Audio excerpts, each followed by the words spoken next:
ବର୍ତ୍ତମାନ ଯୁବପିଢ଼ି ପାଠ ପଢ଼ି ଚାକିରି ପଛରେ ଧାଇଁଛନ୍ତି ଏବଂ ଚାକିରି ନ ମିଳିବାରୁ ବିପଦଗାମୀ ହେଉଛନ୍ତି।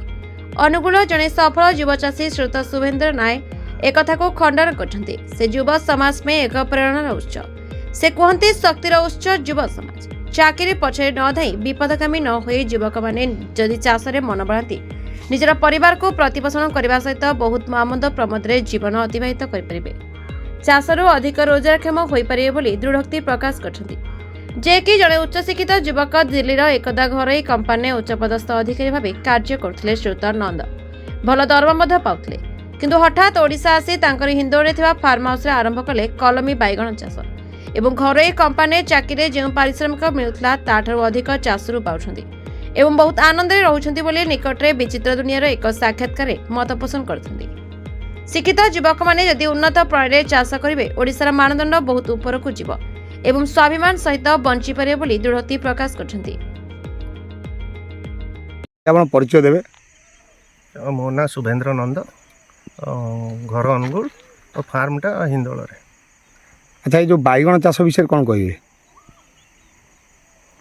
ଯେଉଁ ବାଇଗଣ ଚାଷ କରୁଛନ୍ତି ସେ ବିଷୟରେ କିଛି କୁହନ୍ତୁ।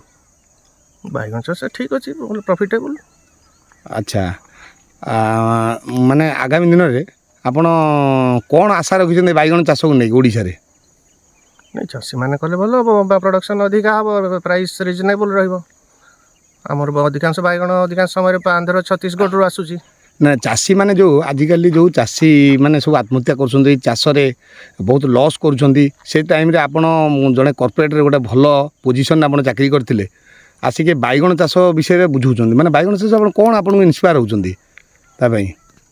କାହିଁକିନା ଏଥିରୁ ପ୍ରଫିଟ୍ ହେଇପାରିବ, ଜଣେ ଚାଷୀ ତା'ର ଇନଭେଷ୍ଟମେଣ୍ଟର ପ୍ରପର୍ ରିଟର୍ନ ପାଇପାରିବ।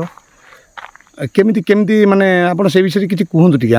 ମାନେ ଆମେ ଆପଣଙ୍କ ଏଇ ଆମର ଚ୍ୟାନେଲ୍ ମାଧ୍ୟମରେ ନୂଆ ଟେକ୍ନୋଲୋଜି ହେଇଛି, ଗ୍ରାଫ୍ଟେଡ୍ ଟେକ୍ନୋଲୋଜି। ଆଜ୍ଞା, ସେ ଟେକ୍ନୋଲୋଜି ସେ ମାଧ୍ୟମରେ ଗ୍ରାଫ୍ଟେଡ୍ ଟେକ୍ନୋଲୋଜିଟା କ'ଣ?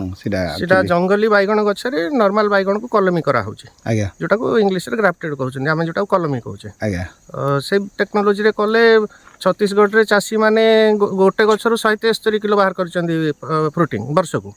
ଆଉ ଯଦି ଆମେ 50 କିଲୋ ବି ପାଇଗଲେ, ବହୁତ 100 ବି ନ ହଉ, 100 କିଲୋ ବି ଗଛଟାରୁ ନ ବାହାରୁ, 50 କିଲୋ ବି ବାହାରିଲେ, ଆଉ ସେ ତ 10 ଗୁଣ୍ଠରେ 1,000 ଗଛ ଲାଗିପାରୁଛି। ଆଚ୍ଛା, ଗୋଟେ 10 ଗୁଣ୍ଠ ଜାଗାରେ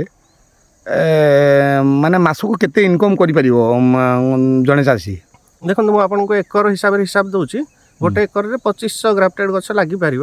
ଆଉ ଗଛଟା ମାସକୁ 10ରୁ 12 କିଲୋ ଫଳ ଦେବ। ଆଜ୍ଞା, ଯଦି ଆପଣ 2500 ଲଗାଇଲେ, ତାମାନେ ଆପଣ କେତେ 2500 କିଲୋ, 2500 ଗଛ ହେଲେ 25,000 କିଲୋ ଆପଣ ମାସକୁ ବାଇଗଣ ବାହାରିଲା ଆପଣଙ୍କର 25,000 କିଲୋ, ତାମାନେ କେତେ 25 ଟନ୍। 25,000 ଯଦି ଆପଣ ମିନିମମ୍ 20 ବା 30-20ରେ ବିକୁଛନ୍ତି, ତାହେଲେ କେତେ ବାହାରିଲା? 5 ଲକ୍ଷ ଟଙ୍କା ପାଇଲା ଜଣେ ଚାଷୀ ଗୋଟେ ଏକରରୁ ମାସକରୁ। ମାସକୁ 5 ଲକ୍ଷ ଟଙ୍କା ପାଇପାରିବ ଗୋଟେ ଏକର? ବାହାରିପାରିବ। ମାନେ ଏଇଟା ଆପଣ ମାନେ ଦୃଢ଼ୋକ୍ତି ସହିତ କହିପାରିବେ? ଆପଣ ତ ନିଜେ ଦେଖିଲେ, ଆପଣଙ୍କୁ ଦେଖେଇଲି ଗଛରେ କେତେଟା ଫଳିଛି, ଆଉ ହିସାବ ବି ଦେଲି ୱିକଲି କେତେ ହେଇପାରୁଛି। ପ୍ରାକ୍ଟିକାଲି ଆପଣ ଦେଖେଇଛନ୍ତି। ଆଚ୍ଛା, ଯୁବପିଢ଼ିମାନଙ୍କ ବିଷୟରେ କ'ଣ କହିବେ? ଆଗାମୀ ଦିନରେ ଯୁବପିଢ଼ିମାନେ ଏଇ ଚାଷକୁ ନେଇକି କେଉଁ ଜାଗାରେ ଯାଇପାରିବେ, କ'ଣ କରିବେ? ଯୁବପିଢ଼ିମାନଙ୍କୁ ଆପଣଙ୍କର କ'ଣ ମନ୍ତବ୍ୟ ଦେବେ? ସେମାନେ କରିପାରିବେ, ଯେଉଁମାନେ ଯଦି ଖାଲି ଚାକିରି ପଛରେ ନ ଦୌଡ଼ି ନିଜେ ସେଲ୍ଫ ଏଣ୍ଟରପ୍ରେନର ହେଇ ଚାଷ କରିପାରିବେ, ଆଉ ନିଶ୍ଚୟ ଭଲ ଇନକମ୍ କରିପାରିବେ। ଆଚ୍ଛା, ବାଇଗଣର ସବୁବେଳେ ପୋକ ଲାଗନ୍ତି, ଏଇଟା ବିଶେଷ କରି ସବୁ ଜାଗାରେ ଦେଖିବାକୁ ପଡ଼େ, ବାଇଗଣ ପୋକ ଲାଗନ୍ତି।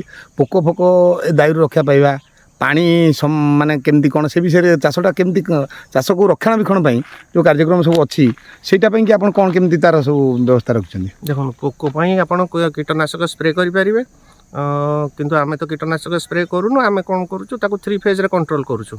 ଗୋଟେ ହେଲା, ଆମେ ସନ୍ଧ୍ୟାବେଳେ ପୋକ ଆସି ସାଧାରଣତଃ ଅଣ୍ଡା ଦିଏ, ଅଣ୍ଡା ଲାର୍ଭା ହେଇକି ଭିତରେ ବାଇଗଣ ଭିତରେ ପଶେ। ତ ଆମେ ସନ୍ଧ୍ୟାବେଳେ ତାକୁ ଧୂଆଁ ଦେଉଛୁ, ଯେମିତି ପୋକ ଆସିବନି। ଆଉ ଯଦି ପୋକ ଆସିବି ଗଲା, ଆମେ ରଖିଛୁ ଫେରୋମନ୍ ଟ୍ରାପ୍, ସେଥିରେ ସେ ମେଲ୍ ଫ୍ରୁଟ୍ ବ୍ରୋରକୁ କ୍ୟାପଚର୍ କରିଦେବ। ଆଉ ଯିଏ ରହିଗଲା, ଆମେ ତାକୁ ହ୍ୟାଣ୍ଡ ପ୍ଲକିଂ କରିଦେଉଛୁ। ଆଉ ଆଚ୍ଛା, ପେଷ୍ଟିସାଇଡ଼୍ ଆପଣଙ୍କର ଯେଉଁ ଚାଷ କରୁଛନ୍ତି, ପେଷ୍ଟିସାଇଡ଼୍ ଆଉ ଆମର ସାର ବିଷୟରେ କ'ଣ ସେ କହିବେ? ସେ ସାର କ'ଣ ୟୁଜ୍ କରୁଛନ୍ତି? ପେଷ୍ଟିସାଇଡ଼୍ ଆପଣ କେମିକାଲ ପେଷ୍ଟିସାଇଡ଼୍ ୟୁଜ୍ କରିପାରିବେ ବା ବାୟୋ ପେଷ୍ଟିସାଇଡ଼୍ ୟୁଜ୍ କରିପାରିବେ। ଯେମିତି ବାସିଲସ୍ ଥୋରୋଜେନେସିସ୍, ସେଇଟା ହେଉଛି ବାୟୋ ଲାର୍ଭିସାଇଡ଼୍। ସେଇଟା କେଉଁଠି ସେ ସୁବିଧା ଅଛି? ସେଇଟା ମୁଁ ତ ତାମିଲନାଡୁ ଏଗ୍ରିକଲଚର ୟୁନିଭର୍ସିଟିରୁ ଆଣୁଛି। ନିଶ୍ଚୟ ହର୍ଟିକଲଚର ବାଲାଙ୍କୁ କଣ୍ଟାକ୍ଟ କଲେ ସେ ବତେଇ ଦେବେ କେଉଁଠି ମିଳିବ। ତ ଚାଷ ଗୋଟେ ଲୋକ କରିକି ଜଣେ ଜଣେ ଚାଷୀ ସେ ଉପକୃତ ହେଇପାରିବ, ଏଇଟା ଆପଣଙ୍କ କହିବା କଥା। ସେ 100% ଉପକୃତ ହେଇପାରିବ, କିନ୍ତୁ ଲୋକ ଚାହୁଁନାହାନ୍ତି, ଏଇଟା ହେଉଛି କଥା। ଉପକୃତ ହେଇପାରିବ ଆଉ ପ୍ଲସ୍ ଭଲ ଇନକମ୍ ବି କରିପାରିବ।